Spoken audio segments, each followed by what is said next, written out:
Good morning, everyone, and a very happy National Apprenticeship Week 2025. My name is Jerram, and I'm the EPA Manager at IPP Education. So this week, IPP Education and CIPP have joined forces to bring you a host of webinars for National Apprenticeship Week. And this is to give you a full circle insight of apprenticeships, particularly within the payroll sector. So we kick off today with our employer's view, where I'm joined by Leigh-Ann Hart and Tracy Jerram. Please feel free to submit your questions in the Q&A tab and we'll address them at the end of the session. Now I'm going to hand you over to Leigh-Ann and Tracy so that they can introduce themselves. Hi, I'm Leigh-Ann. I'm really sorry it's uploaded the wrong presentation. I've just realised as it's come on. Am I able to change this one, Gemma? Or to restart? I'm so sorry. Yeah, you can rechange it if you stop sharing and then share the new one. Lovely. That's fine, thank you. Oh, it's got me as presenting. Are we able to change that over so it doesn't? Thank you. I'm really sorry about that. It didn't have the correct one, and then when I've gone onto it, it's gone onto the original one. So I'll be 1 moment. There we go.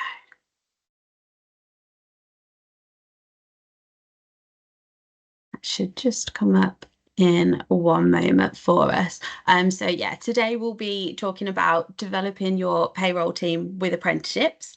And I'm lucky to have Tracy with us, who is an expert in this, as I'm sure you'll find out as we go through it. So we'll start off looking into the basics of what is an apprenticeship.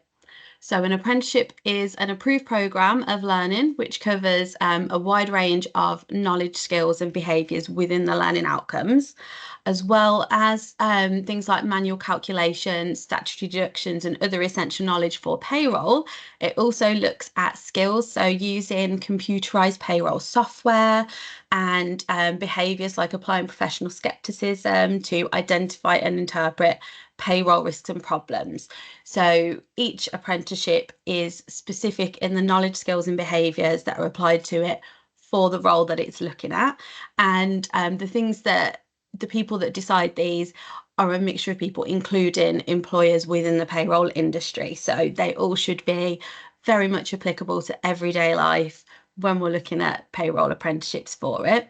Using a mixture of the knowledge, skills and behaviours provides a fully rounded understanding of payroll. So from theory in the classroom to application in the workplace, it's giving a full-bodied learning experience, which today we'll learn how you can apply to your business and make that really work for you in every instance. So the apprenticeship is split into 3 parts as a process. And we'll have a quick run of those first of all, so you can get an idea of what it looks like from start to finish. So the first part of an apprenticeship is called on programme, and this is where the apprentice will complete all of their training. It's split with 80% of their time working and 20% of their time studying. So this includes tutorials, mentoring, carrying out new duties and tasks, and continual assessment throughout to track their progress. And whilst they're doing that, that's with a training provider and with the support of their employer going through that process. The second part is called Gateway. And this is when the employer, the apprentice and the training provider agree that the apprentice is ready to submit all of the documents to begin assessments. Documents that they need to submit in this area currently include functional skills. So they need to have level 2 in maths and English, although I believe we may have some breaking news on this to update hopefully soon on whether or not these still need to be included. We've got some announcements coming out currently. So the they need to also upload, the gateway declaration. And a gateway declaration is something that we have that confirms that they've done all parts necessary for the levy funding that we'll get to, that they may have received, that all of the rules have been followed for that, and that they are indeed ready to begin their endpoint assessment. The final part of the apprenticeship itself is called endpoint assessment, and this is where the apprentice completes 3 assessments for the payroll apprenticeships. The assessment requirements are set out by the Institute for Apprenticeships and Technical Education, and they will have different ones available. So for the payroll apprenticeships, we look at a knowledge check where they do a multiple choice questionnaire. They do a report where they'll write a report based on their workplace, and they will also have a professional discussion, which is underpinned by a portfolio, which they collect throughout their training period. So all of the assessments that are set out there from iVote, we do follow those quite closely for the payroll apprenticeships, and it's independently done. So all of our assessors that we have are payroll professionals, and for the payroll apprentices, that means that they'll understand fully what they've been doing within the workplace and what it looks like processing payroll day to day. So for the project and for the project for the professional discussion, that means that they're getting somebody who understands the nuance and the in-between parts of it. And that's something that our IPP education, we're able to provide them as we provide the endpoint assessment. We don't provide the training part that takes place within this. So there are a list of training providers that can be found on the government website to go to for that part of it. And that essentially makes up the process from start to end. So once they've completed their assessments and they've passed those, they then get a certificate to say they've passed either the level 3 or the level 5 payroll apprenticeship. I've mentioned some different people who are involved in that process, and we'll go through them now again just to kind of be clear on what the roles are for it and what role you may be playing, whether you're taking on an apprentice or becoming an apprentice. So first of all, we obviously need to have an apprentice for an apprenticeship. And with the apprentice recruitment, there are different options available. So an apprentice might be somebody you already have within your team, and it may be somebody who you feel has training that could help to upskill them, or it could be somebody who you feel is ready to take a next step and you can provide them with the knowledge, skills and behaviours they need to do that. You could also use apprenticeships as a recruitment tool. So recruiting apprentices as a new starter for you. If you've got, especially for a level 3 payroll administrator, then you can recruit somebody in who is fresh into payroll, and you can give them all of the tools they need through the apprenticeship to train them throughout the way. And not only will they be learning all of that theory in the background with the training provider, but they'll be putting it into practice in your workplace in the way that you would want to teach them. So you get to collaborate on that and kind of get the best out of the apprentice for your business personally. So the next person involved is the employer. So for the employer, we generally mean the company or business when I'm talking about it. However, that will include different people. So you might have a HR department who support with any additional needs that the apprentice may have with collating all of their information. It may be their immediate line manager who is monitoring their progress. It may be other members who are mentoring and providing options to shadow and to learn outside of the apprentice's immediate role. So there are lots of people within the employer who can be involved in the process and can kind of make that a much better experience for them. So the training provider, as I mentioned previously, can be found on the Gov website. There is a list. There are currently 23 training providers who cover level 3, and 7 of those also are on the list to provide level 5. So you can go on there. There are different options with training providers as to whether the apprentice needs to do learning out of the business with them, whether it's all online, the different timetables, and although the content has to cover all of the learning outcomes and all of the knowledge, skills and behaviours that are set out, different training providers will have different teaching methods and things they do. So there are different options to go through on the Gov website. They also do have reviews available, pass rates and things like that. So with the training provider, if you are looking for a training provider to get started, and I think that really is the best place for most people, if you're looking to hire an apprentice, then you can kind of go through the list and see which one works best for you, reach out to them. Some offer assistance with recruitment for that starting stage of getting a new apprentice in. If you're looking to hire somebody new, many will often offer assistance as well with levy funding to help get through the process and make sure that all works properly, as they're the ones who apply that from their side. And then the final who is involved is an endpoint assessment organisation, which is IPP Education in this case. So I am the EPA Executive. I work on the EPA team here, and we offer endpoint assessment for both of the payroll apprenticeship standards that are there for the level 3 and the level 5. With endpoint assessment, that's independent to the apprentice. So we don't have anything to do with their learning period. We do not know anything about how they're getting on until they're approved for Gateway and they come into their EPA period. That means that the assessments that are carried out are independent. And that's the case across all endpoint assessment organisations. It's an independent process that's put in place.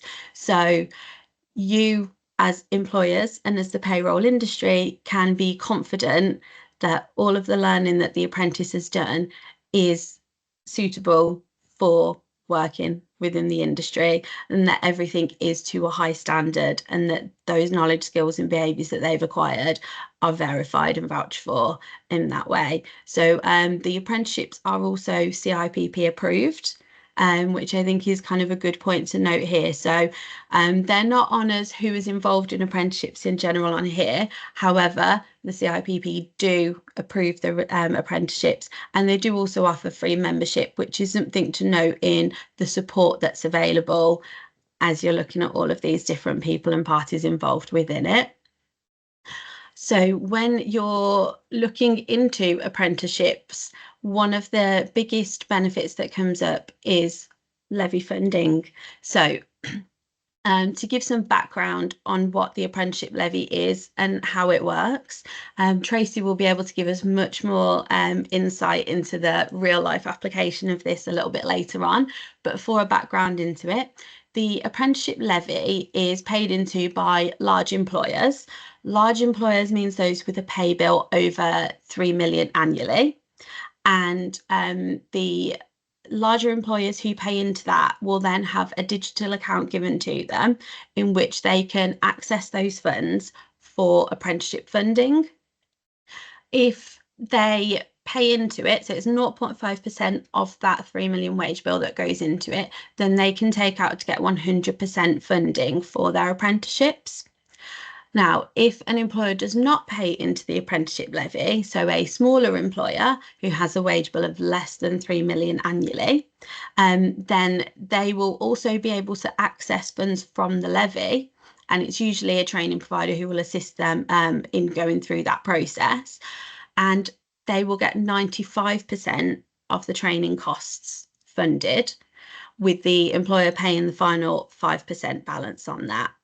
Now, there is also an option where larger employers can choose to pass on some of their apprenticeship levy pot onto smaller employers.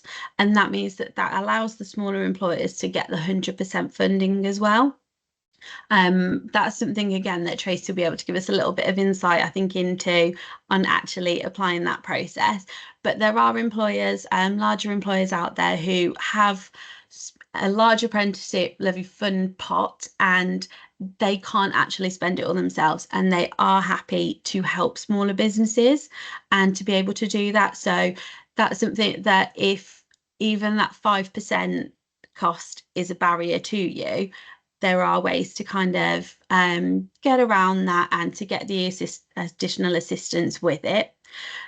We've got some details as well on the actual apprenticeships themselves. So the maximum funding available for the payroll administrator is £10,000, and the maximum funding available for the payroll assistant manager is £11,000. So up to those amounts is what we say that would be fully funded if you are a larger employer, and 95% funded if you're a smaller employer.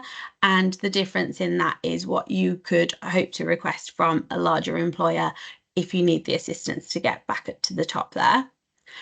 So apprenticeships in payroll, to give more of an overview of these and how they actually fit into the roles. So the first one is a level 3 payroll administrator apprenticeship. This is equivalent to an A-level, and this is intended for people who are operating payroll. So people who are either entering the job or have experience within payroll with operating it monthly, administering all of the things like that. So it could also be a payroll assistant as a job title rather than administrator. It could be a payroll associate. There are lots of different job titles that can be included within this. The main things you're looking for is the kind of responsibilities they have in the differences between level 3 and level 5. So level 3 is very much people who are processing payroll regularly, and if they are not already when they start, then as they go through and learn that, it will be teaching them the legislation behind what they're doing, and it will be teaching them how to manually calculate tax and how to do statutory payments and all the kind of things that you would want your payroll administrator to know. It typically takes 18 months to complete this apprenticeship. They can enter the EPA period after 12 months and a day, so it can be a bit quicker, but typically it's around 18 months for a payroll administrator to complete this, and then they will have that level 3 qualification, which is a really good basis for getting started within payroll. It's also a good basis if you're working within payroll and wanting to transition into other roles, as it gives a very full rounded view of it. There is also a payroll assistant manager apprenticeship. This is at level 5, and this is equivalent to a higher national diploma. It is typically 24 months long that it takes to do these, and for somebody to begin a level 5 assistant manager payroll apprenticeship, you would be expecting them to have some additional responsibilities on top of just operating payroll. So it may be that they oversee a team who do it. It may be that they are the expert for areas for people to come to them with questions. It might be that rather than assistant manager, their job title might be a payroll specialist, a payroll supervisor. It will basically have that slightly higher one where they're looking at more of an overview and looking wider than just that month's payroll, but looking at the team itself, looking at the department, and looking at payroll from the business point of view as well. So I think these two different payroll standards show that there's quite a lot of room for a lot of growth within your business by using these. So the payroll administrators said it can be for new people coming in, it can be to upskill existing staff members who perhaps just want to make sure they've got a full knowledge around it, and for preparing people who would be working very closely with payroll but perhaps moving out of it. For the payroll assistant manager, it can be really helpful for people who are currently within management positions but haven't found a qualification that suits them at that level. So working on the job and doing an apprenticeship is, for some people, just the best way of learning, basically, and that's something that's really helpful for them to be able to not have to go back to school, to uni, to online learning even on its own. It's got a lot of range there for people who want to progress in that way, and it can also be used as a progression tool. So if you've got somebody who is stepping into a role that is more senior, then this will assist them as they go through. So it will look at different behaviours, as we've been through before, and the skills, and it will have those at a higher level for this one. So it will be asking them questions about developing their team when they're coming to assessments. It will be asking more complex questions around payroll. So what are different calculations that might be more complex? What are situations that you don't come across every day? And it will be making sure that they're prepared to deal with those kind of responsibilities, and also to make sure that they are at that point by the time they've reached the endpoint assessment. There are some differences in the assessments between these two to reflect that. So for both of them, it is a 50 question multiple choice questionnaire as the first assessment. The level of questions obviously differs between the two. So level 5 will have more complex queries, while level 3 will be looking to make sure they've got all the basic knowledge that they need to have. For a report project, which is the second one, the level 3 will be looking at the life cycle of an employee, and they'll be looking at that within their own business. So it's a really good chance for them to be able to reflect on your business overall, if you have an apprentice in there who's looking at that from start to finish, and they'll be making sure they understand that whole process all the way through and explaining that within their report. And they have a 20-minute Q&A session with an assessor after that, after the report is submitted, which again gives them a chance to go through all of their knowledge, anything that's been missed in there, and to make sure that they fully understand that full life cycle. With the level 5, they'll be looking at an issue within payroll. So whether it's something directly within their organisation or a larger issue that applies to their organisation, the level 5 project report will see them looking at a problem, investigating it, and looking to make solutions. This is such a great assessment to have when you've got people who are stepping into the role and using this as a tool to make sure they're fully trained up and understanding what to do, because they'll be really learning how to look at the business and payroll function within it, and to really analyze that, and to look for solutions, and to be a problem solver in that sense. So these are all things that are really good to really applicable to everyday circumstances within the business. And then they will also be doing a presentation as well as a Q&A session with the assessor for the level 5 one. So they will give a presentation on all of their findings throughout their report, and then answer some questions on it. These things are just all, again, really great examples of what can be applied to their everyday work. So presentations, report writing, answering questions on their findings, and really digging deeper into it and delving into the details there are things that they're going to be able to use in their everyday role going forward then. The final assessment for both of these is a professional discussion, which is underpinned by a portfolio.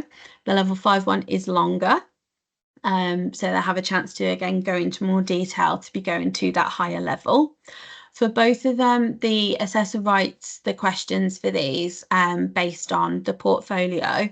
So they have a chance to really dig into why they've included pieces of evidence, and have the apprentice show their knowledge from their everyday work. So what have they been doing within that time, and really being able to dig into showing how they can evidence that they have these pieces of knowledge, that they do these things on a regular basis, and all of the behaviours and things that are based within them.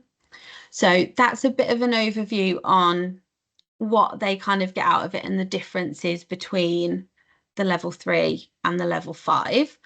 And the next thing that will be a very quick one for me to go through, because we'll be asking Tracy to show us a bit more about this. So apprenticeships in business. So we've looked in payroll and how are they payroll specific. What are they going to do for you and for your business? They could refresh your recruitment strategy. As I said, that you can have training providers who can help. You can advertise apprenticeships in all of the usual places, the same as any other job, and you are still going to get great people coming in, looking at those and wanting to join, whether it's new to the profession or somebody with a bit of experience who you want to make sure is at the level you need them to be. They're also a cost-effective training tool to upskill your existing staff members. So if you really want to get the most out of them and you've got access to that levy funding, then it's a great cost-effective way of doing that. And boosting staff loyalty and motivation is not just something that sounds nice there. If you're prepared to put the time and effort into what it takes to support them through an apprenticeship, you're showing your appreciation for your staff. And in return, that's where you get the staff loyalty and motivation coming from. So they have somebody that believes in them, that wants to go through all of this effort of getting them through the apprenticeship to support them through. You're really showing your trust in them, in their progress, in their future. And I think this is exactly where we can bring Tracy in. So Tracy is the commercial director at Cox Co Payroll Solutions, and she's here to share how their apprenticeship program has grown and diversified recently, underscoring the versatility of payroll as a career pathway. So thank you for joining us today, Tracy. I've used your words almost verbatim there because honestly, I'm just excited to hear you expand on them. I don't think there's a much better way to put it than exactly what you said yourself. Oh, well, So thank you and welcome. Yeah, thank you. It's lovely to be here, and thank you for everybody else for sort of joining to find out about apprenticeships. And I'm hoping that I can put sort of more of a human look behind all the information that you've just shared, Leigh-Ann, because Yes. if other people are like me, when you come along and think I need an apprentice, it just seems like so much jargon and I don't know where to start. So yeah, so I'm really happy to be here. Amazing, thank you. Yeah, that is exactly what we want. I think the best way to learn from it is to see real life examples and real world application. So to start with, could you talk me through how Cox Co originally began to incorporate apprenticeships into the business and how this has progressed to reach the programme as it looks today? Yeah, sure. So right, okay, so just to set the scene, so I work for a payroll bureau in Bristol, and we are not huge, we're very small, we're an independent payroll bureau, so we've got 7 members of staff, and that's it in the entire company. And we look after about 180 organizations in the bureau, and that's about 8,000 employees. So just so that everybody knows the size and the scope that we're dealing with here. And I think to date we are on our 7th apprentice. So it's quite a lot, and we go back quite a few years with that, starting with a business administrator apprentice back quite a few years ago, and then we've gradually moved on from there. So I guess really the sort of starting point for us was a recruitment need. So we needed to get more expertise in the business. There wasn't enough payroll experts in the business. And as a very small bureau, we were finding it difficult to attract the right level of knowledge into the business with being just a small business. We couldn't have the fancy remuneration packages or the wonderful canteen area or whatever. We were a very small business, but we did need to have that really in-depth knowledge of payroll, but also a very broad knowledge of payroll because we're dealing with hundreds of different organizations with all sorts of different structures, reporting structures, stakeholders. So we were asking quite a lot, really, for somebody to come and join us. And I think that's where it sort of started. We went, well, we can't recruit. We're finding it very, very difficult to recruit. So we decided to sort of go at it really like the football teams, where we thought, well, actually, what we could do is we could start with somebody joining us fresh from school, and we will use the apprenticeship scheme to train them so that we know exactly what they're learning. We know exactly that it's being done in a structured way. We weren't then taking people out of their day roles to train somebody. which, you know, you are then asking somebody to pass on their own knowledge that may not necessarily be correct, to be honest with you. So we wanted a benchmark where we could say, do you know what? We know that they're getting the right training and the right support and the right opportunities to apply that learning in the business, while we can also help them do that. And also for a very small business, the attraction was that we were a non-levy payer and it was 95% funded. So that for us was just a win-win. You know, we could get somebody in, we could get them trained very little. We had to go and give them time off the job to go and do it. It was going to take, for me, it was going to take part of my time because I was going to have to now support a young person into the world of work, and be in contact with the training provider and that sort of stuff. But that's how we started. And that, I think, well, even though we'd had a business administrator apprentice years ago, who's still with us, may I add, 7, 8 years on, our first payroll apprentice started, I think, in 2019. So yes, so that's how we started. And from there, we've just kept going. So amazing. So is it 7 you said you were up to now? Yeah, so we've had apprentices which have now either still going through their level 3, or they've finished and they've moved on to level 5, or they've diversified completely and gone off in a different direction within the business because of different skill needs that we need. But we're just completely using the apprenticeship schemes to train our staff. So since, I would say really since 2019, we've been moving through that journey. Oh, that's amazing, especially to have people who are moving on to other ones now. And I mean, yeah, if you could share a little bit more about what you've described as the versatility of a payroll career. So I think you've just touched on you've needed other skills and places for people to go. So yeah, just in relation to the progress of your apprentices, that would be helpful as well, I think. Everybody who comes into the business now has to do a payroll level 3, because we're a payroll bureau, and that's exactly what we are. So it's really important that all of our staff that are coming in do a level 3. And then dependent on their natural talents, and I do use the word talents and passions, we can diversify them a little bit depending on where it is they want to go. So for example, somebody obviously is moving up through that leadership role, so we need to move them onto a payroll level 5, and they will, you know, have a team of people underneath them, and that's what we need them to concentrate on.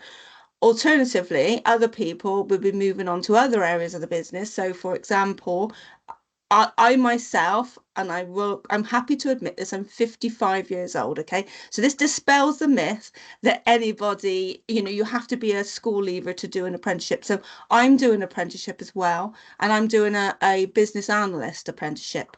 And that's because I need to improve my ability to identify areas of the bureau, of the company, that needs improving. How can we improve it, and how can we make it more efficient and more productive, you know, the productivity higher, or, you know, remove bottlenecks or manage risks. So I'm doing a business analyst course because that's what the business needs. We've also got somebody who's moved on to data analysts that are doing a data analyst apprenticeship. So that will help us analyze the data that we collect, because we collect an awful lot as a bureau, either for clients and their employees, or, but more importantly, for the analytics of our bureau functioning. So, you know, speed and efficiency and error rates and those sort of things. So our data analyst is now moving on to that line of work. And we have another payroll level 3 apprentice that we're hoping to move into digital product owner, because we design some of our own systems in-house. And we need somebody then to not only have the underpinning of payroll knowledge and can process, but also look after certain products within the business. So, and we need that so to make sure that as those products grow, we've got speed, the design of it is efficient, security around those products, you know, and the development of them to meet the end user's needs. So we're sort of moving and diversifying our apprenticeships to make sure that as a business we function, really, really well. So that's how we're using them, and they're a great tool for employers, because the learning that a person has on that journey, it's applied at every step of their learning journey. So you don't have to wait until the end for you to see the results of the return on your investment. They'll be learning a tool or a topic or a focus, and then they have to apply that in the business. And so therefore, as a business, you continually improve alongside with them as well, because they'll come back with new tools, new ideas, fresh eyes to look at areas of your business, and then it allows you then to go sit back and go, actually, yeah, we do need to improve that. You're right, we are doing that slightly wrong, or and everybody learns from that journey as well. So I just find it completely empowering from a business point of view, as well as the apprentice moving forward in their journey, their career journey. Yeah, thank you. That's amazing. Yeah, I think that's part of what I was trying to get at as well, saying that like with the project report, they'll be looking like level appropriate, whether it's kind of the life cycle or an issue that's in there. But it's such useful tools to have, like report writing and presenting and things like that. But it's beneficial on both sides, because they are learning something there, and like you say, that's a really good way of looking at it, that it's fresh eyes coming in and picking things apart that just might not have been looked at for a little while, just because they're looking for something to work on. So no, that's amazing to hear about it.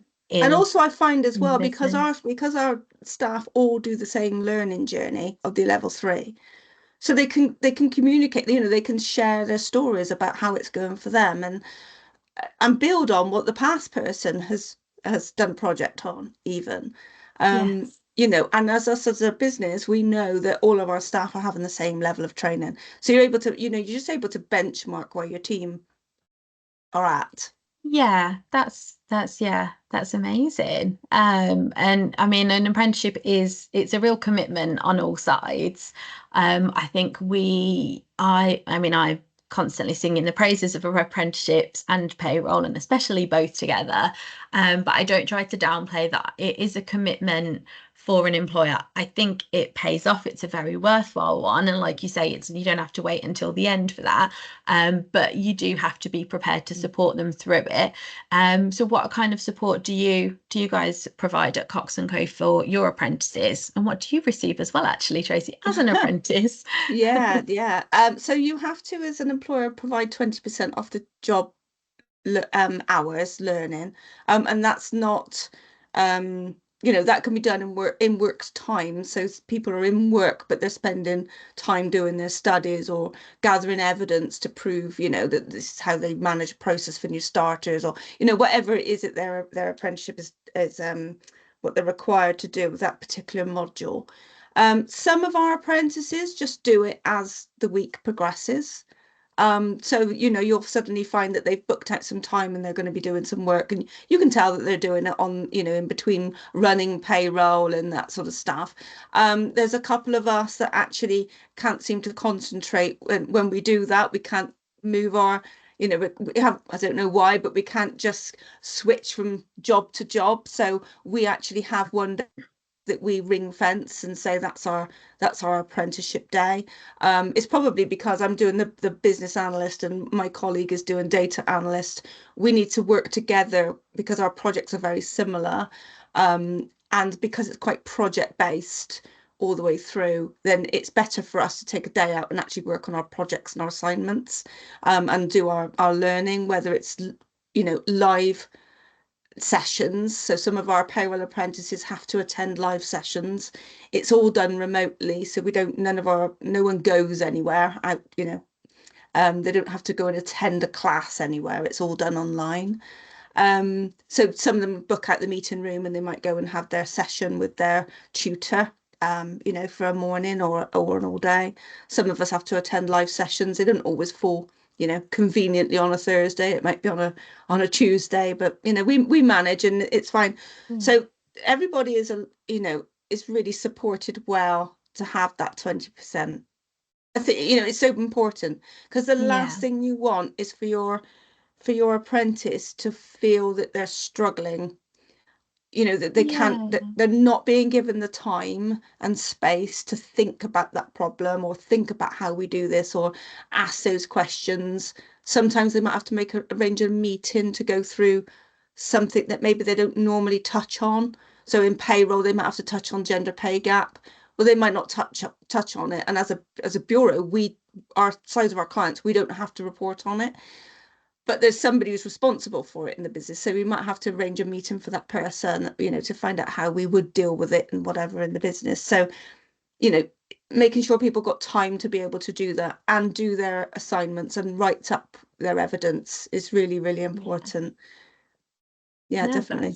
Thank you. Yeah, that's really helpful. Yeah, time and communication, key for everything, to be fair, I think. Yeah. Stretches wide and far with that. And I think that's one of the things, which is the beauties of apprenticeships as well, because a lot of people come in and they go, but I haven't got time to study in my own time. Yeah. I've got family commitments, or I've got a second job even, I work in the pub down the road. I can't study. So being able to do it in work's time is incredibly important, I think, for people to be able to learn and do the work, the body of work that's required for the apprenticeship. Amazing. The National Apprenticeship Service website states that 96% of employers who take on an apprentice report benefits to their business. So could you share just a couple of the key benefits, I think, that have encouraged Cox Co to continue offering apprenticeships on the scale that you do? A few the key benefits to your business, looking at it from, as a commercial director, the business point of view. Yeah, so well, I mean, technical knowledge, absolutely. You've got people that need to run payroll, and you need to make sure that they know what they're doing. And how else can you benchmark it without putting them through some kind of training scheme, which everybody's learning the same? So that confidence in their technical knowledge, from their point of view, I feel confident in approaching an off payroll, an off software calculation, being able to explain it back to an employee in layman's terms so that somebody can understand it, so that having the confidence to tackle that problem and answer somebody back, and being able to deal with their payroll processing, us having the confidence as well that they can manage that really, really well. So you end up with a really solid payroll team. And what more could you want in a payroll department? Really quality staff. And then, and again, they work on meaningful projects. So they're always adding value to your business. They're always looking at something. How do you do this? How do we do that? I learned that this, that we should be doing it this way. And you go, well, actually, yeah, that's a really important point you're making there. So you're always evaluating current practice and always improving. They also get the opportunity, as well, as part of their training and part of their apprenticeship, is to network across the industry. So not only are they learning about your business, whether you make cat food, right, as a business, or whether you are like us, a payroll bureau, and dealing with hundreds of businesses, their horizon and their business acumen increases. They get a wider scope of how do other payroll people, our payroll professionals, deal with it in an in-house team. So we're bureaus. How does an in-house team deal with it? If somebody's in-house, well, how do a payroll bureau manage the stakeholders across hundreds of companies?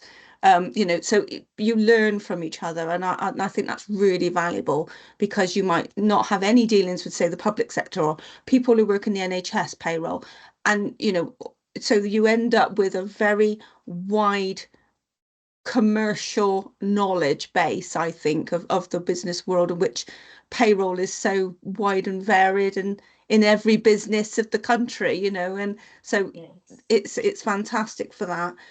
So I think that they see themselves in a bigger industry. And that's amazing. Yeah, definitely. And I think that helps build confidence. where, you know, I'm just not me in this little job, in this little company. Actually, I'm part of a wider network, part of a big community, and that I think is quite empowering. So you see their confidence increase and their reach increase, and taking part in other bits, other areas of the, you know, the payroll profession, you know, Yeah. and and we can see that elevating them. So that's what I like to see, people elevating in their career and feeling really good about what they do. So that's definitely thing. And then I guess lastly as well is that because of what they have to do in their apprenticeship, they've got to do an awful lot of research. And that is a behaviour which is so important to instill in a good quality payroll professional. Yes. Having that constant looking out to the wider industry that you sit in, or the marketplace, or government policy, government fiscal policy, legislation changes, all those sort of things, always looking out. And I think that again, it gives them those good research skills. Yes, it's fast moving Yeah, industry, isn't yeah, it? So yeah, it's very good yeah. to have that.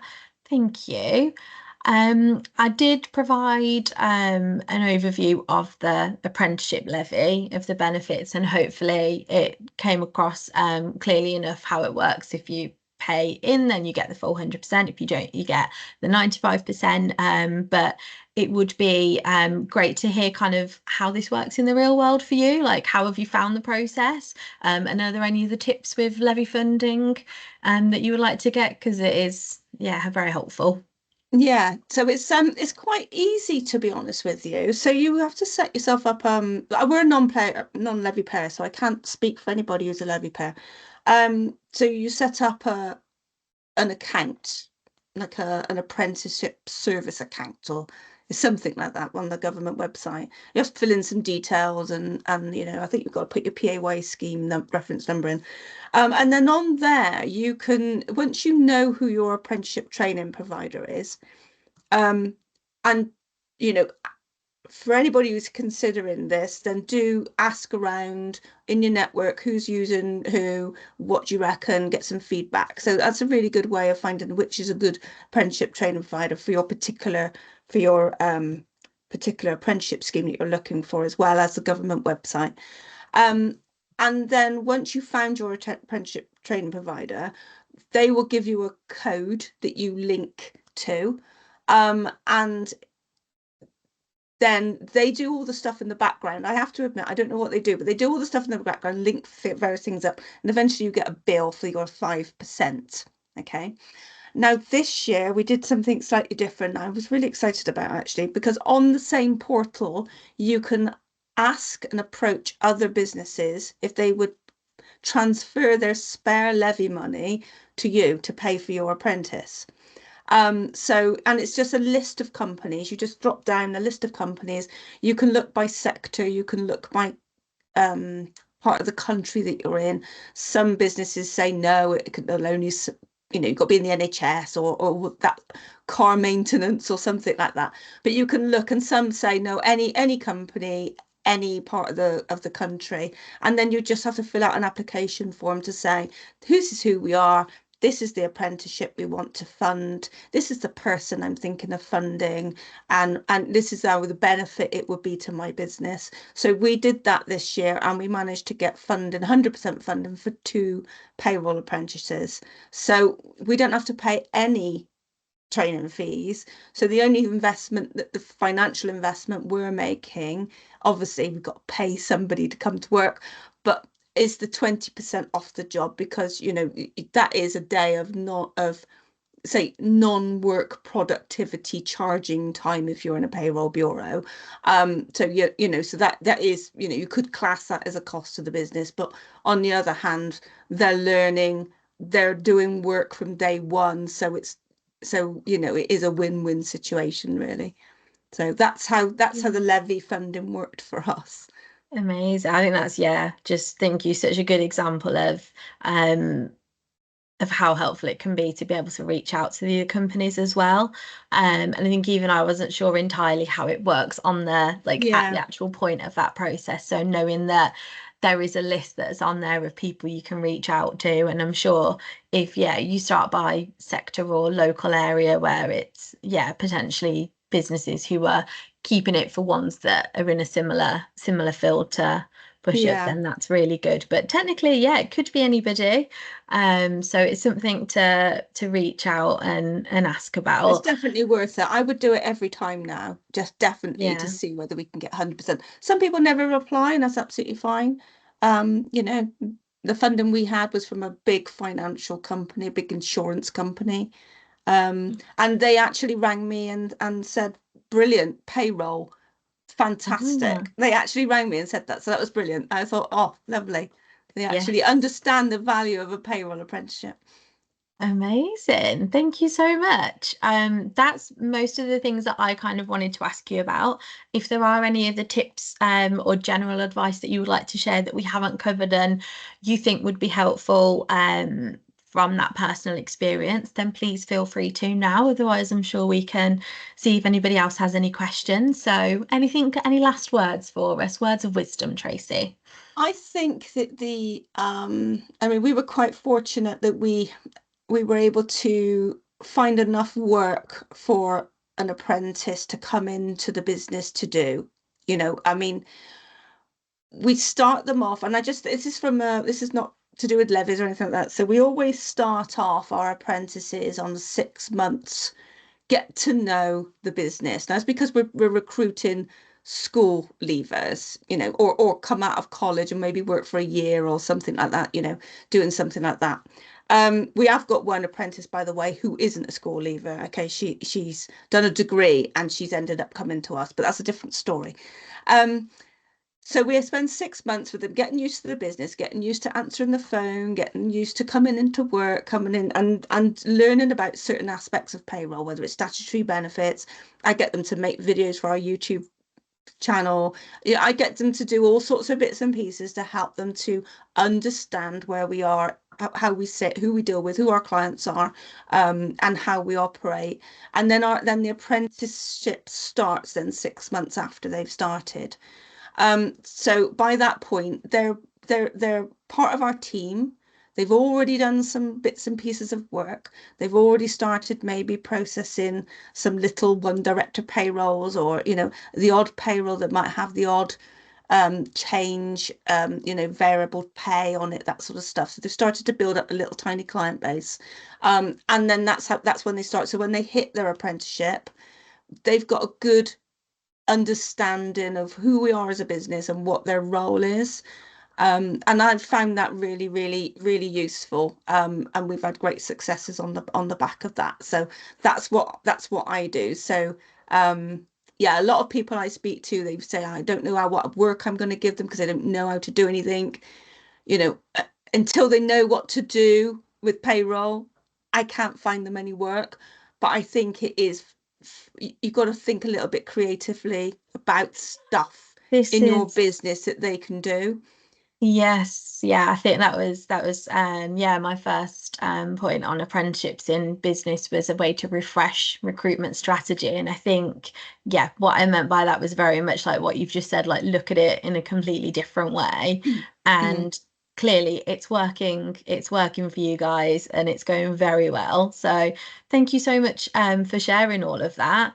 I really appreciate you being able to give us the perspective from a business about the benefits and how it all works out. We've got, I think, some time left for questions. I'm not sure if Gemma's coming back to help us go through those if we've got any. I can't see it at the moment myself, so. Hello guys, thank you so much for all of that information. I'm sure everyone will agree there's a lot to take in, but I think you really drove it home, the importance and the practicality is really about having an apprentice and what that can mean to boost your business. So thank you both for that. We have had some questions come in. One of them really kind of touches on the subject you were just speaking about, actually, Tracy, that someone said that they've got concerns about not having a permanent role available for the apprentice at the end. What would you say to someone if they were in that sort of situation? Would you advise them to have an apprentice, if you like, if there wasn't going to be a role at the end for them?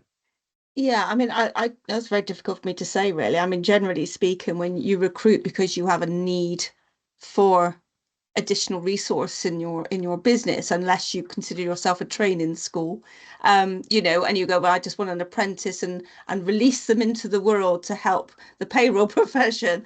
So I mean, you know, if you feel that you need some business resilience, you know, or succession planning, you know, in case somebody leaves, or you know, or you want to promote somebody up, and therefore there needs to be somebody that can carry on doing their duties, then, you know, I'm sure that when you think creatively in your business or in your department, what that person could then do. I mean, it could be marketing collateral. Now, obviously, we're a bureau, we're marketing to the external, you know, B2B. But if you're internal, you know, what information are you giving to your employees? What documents do you give them? What's the onboarding process like for using your portals? You know, those sort of things that an apprentice could maybe come in and actually tackle areas that you just haven't got time to do. You'd love to do it, but you haven't got time to do. Yes, so, you know, doing risk assessments, those sort of things that apprentices can do, get involved in those sort of stuff. So, you know, policies, or your ISO, or your payroll assurance scheme accreditation reviews, or there's lots of things that we can get apprentices to do, which might not necessarily what you might consider to be a payroll administrator role, or a payroll apprentice role. I just think, you know, think outside the box a little bit and think Get a bit creative. Yeah, get a bit creative. What am I not able to do because I'm so busy? Oh, right, okay. Well, there. Put them all together and create a role out of it, as well as then moving them on to payroll processing, and your department or your business a benefit on the back of it. Definitely. Yeah, Good. I think it's important to remember as well there that apprenticeships typically take 12 to 24 months, depending on the level and how long they take to get through. So a permanent job at the end is actually anything could happen in a year or two.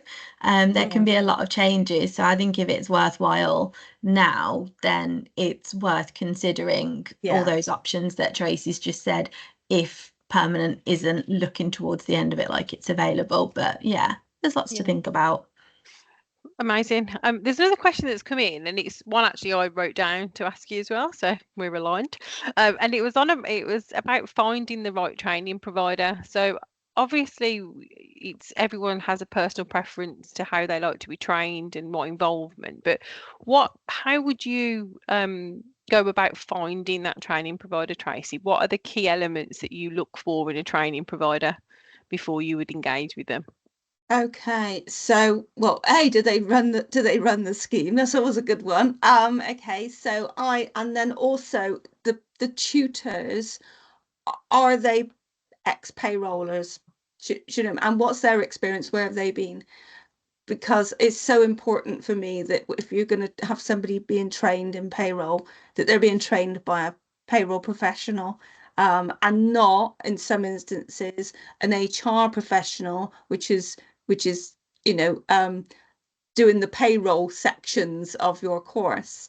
So there's, you know, and when I was using one provider and then they stopped providing it, providing the level 3, and we'd had great success with them. It's brilliant. So I just went out as well to my network to ask about, you know, who were people using, what was the feedback like, you know, have their apprentices got on okay? Did they pass? Did they find it, you know, did they do it in the right amount of time? Was the support there? How often do you meet? Because normally the employer has to meet as well with the apprenticeship training provider every 10 weeks. So, you know, is that regular? Did they turn up on time? You know, those sort of things. Really. So what was your general feedback like? So that's what I did. And then we've now found another payroll apprenticeship training provider now. And so far, so good. I've been really impressed with them. So that's good. Good, thank you. Well, that brings us to the end of today's session. I think it's been great. I really do. It'd be great to receive feedback from everyone that's joined today as well. So, as part of National Apprenticeship Week, the CIPP are offering a special promotion. So, if you are interested in being a member of the CIPP, if you quote the code NAW, this will waive the administration fee applied when you join. Any information that you want on membership, if you email membership@cipp.org.uk, and they will be able to help you. There's lots of other events taking place this week, so if you haven't joined them or registered for them, please do now. And we really hope you enjoy all of your celebrations. And don't forget to tag us in any of your social media posts using the hashtag NAW2025 and tagging at CIPP and at IPPE. Have a fantastic week, and thank you again for joining. Thank you, guys. Thank you very much.